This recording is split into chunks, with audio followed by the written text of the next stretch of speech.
Wanted to say, these are tunes that Brian asked us to put together for you. I think they somehow relate to his relationship with Laurie. So this one's called "You Mean the World to Me."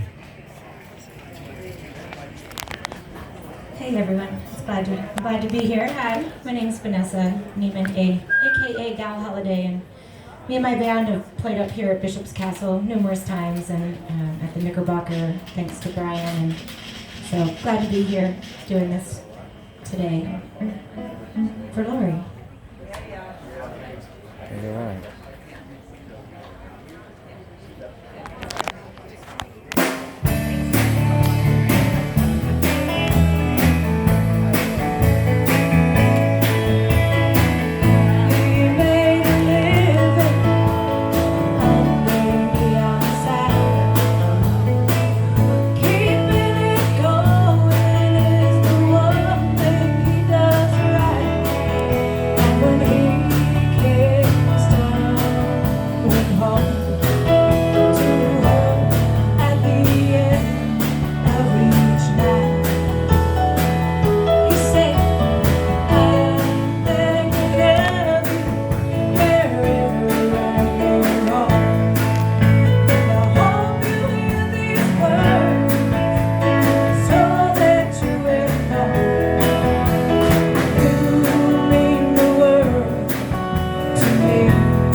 I have to express my appreciation to, everyone did something to come here to get together, whether you came here to be here. Vanessa flew from New Orleans to be here with us, and we haven't seen her since COVID.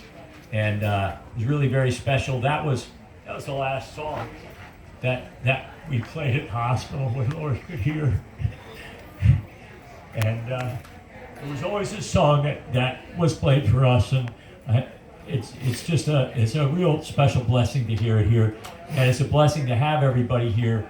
And there's too many people if I tried to thank everybody individually who helped us to put up the tent or cut the flowers or bring the food in or whatever, I couldn't possibly get to it. So you know who you are, and you know you deserve my thanks. The rest of you, I think Dan's been passing out some water, and as atraditional and ecumenical as this is, I wrote a sermon and I just X'd out like 50% of it while we were doing it, and I think extemporaneously add about 80%. That's it. So what I want to, but I'm going to summarize it in. I'm gonna give you the Cliff Notes version. So if you nod off or you need to get a water or use the facilities, you're going to know what this is about. Because I'm going to give you the Cliff Notes. And the Cliff Notes are, love is pain. Now, it might perplex you to know, I didn't actually have that thought until Johnny Soares, died 2 weeks ago. And realizing that in that moment when he's lost it, you love your fishmonger. Who's been in service of our feast for all these years. I mean, that's especially painful because it's not a pain you expect. I mean, I expected pain having Laurie in my life because when you have someone that long and that deeply in your life, you know you're going to experience pain. And, the philosophers, Strauss I'm reading now, so he comes to mind. Maybe I could have read another one a month ago and I'd tell you about him, but Strauss is trying to tease out the natural inclinations that people have and see if we could structure society around those natural inclinations, because then we wouldn't need so much coercion. And whether that's government, whether that's, when churches are great, it's always the question of when you reach the coercive end or how that works. And so in examining that, he figured that our natural inclination is for pleasure. To see to ourselves. But he thought it was a human habit to avoid pleasure that's associated with pain. And that's where I think he's plainly and profoundly wrong. It's in human nature to accept the duality, the for richer or for poorer of emotion. And the quintessential convention of this is marriage. Yeah. Now, despite the indisputable idea that human action is self-centered, virtually every society has developed this institution of marriage. And that suggests that it's nature if reflected in convention. And Strauss didn't like conventions. He didn't like them. But I think that marriage used to the natural law as well. Now we'll go through all the stuff I cut out to the pain part. I think the till death do us part thing, that also came naturally. I mean, even if our modern allowances mean, you can take the pain early as divorce, and that might also be natural. That might be a natural arrangement among people. But when the moral conclusion ensues, in some cultures, the height of devotion and misogyny is to solve the conundrum of the widow in a kind of flame that even Pippin, who's the kind of model of my life's exploration, saw fit to reject. He said, I'm not a river or a giant bird that soars to the sea. And if I'm never tied to anyone, I'll never be free.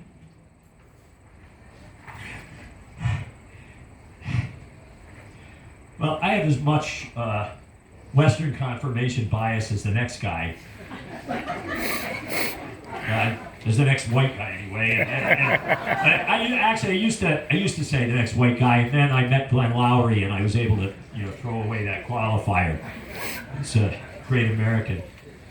And but obviously my Western ethical priors are never going to put up with the idea of sati. But at least I can see a human dimension to this inhuman thought.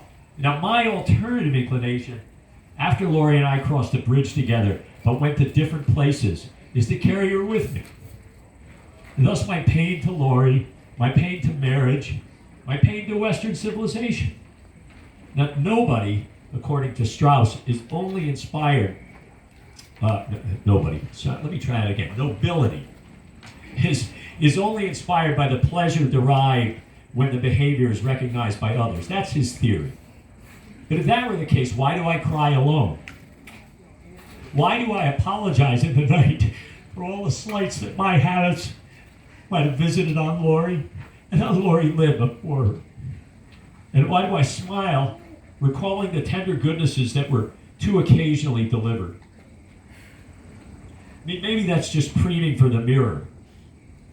But I like to think that I'm here to express and not to impress.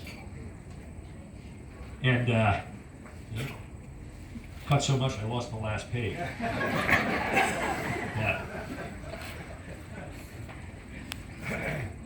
And here it is. So I get to tell you that I cry alone, but I don't cry because I'm noble. I cry because of Laurie's nobility.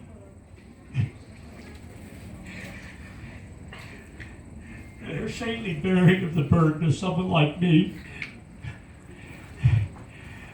My happiest moment in this sorrow is that people I can believe have told me that I made Laurie's life better. That I lived up to the purpose of marriage.